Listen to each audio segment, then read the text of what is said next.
এই অঙ্কটা দেখো, 4 অঙ্কের ক্ষুদ্রতম সংখ্যার থেকে 2 অঙ্কের বৃহত্তম সংখ্যা কত ছোট। এর আগের অঙ্কটা আমরা করলাম কত বড়।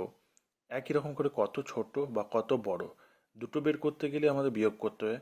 4 অঙ্কের ক্ষুদ্রতম সংখ্যাটা লিখব, তার নিচে লিখব 2 অঙ্কের বৃহত্তম সংখ্যা, সেই দুটো বিয়োগ করে দিলেই আমরা উত্তরটা পেয়ে যাব। 4 অঙ্কের ক্ষুদ্রতম সংখ্যা মানে কি? 1 আর তারপরে 3টে শূন্য, তাহলে 4 অঙ্কের ক্ষুদ্রতম সংখ্যা হয়ে গেল। আর কি বলেছে? 2 অঙ্কের বৃহত্তম সংখ্যা। 2 অঙ্কের বৃহত্তম সংখ্যা মানে কত? দুটো 9।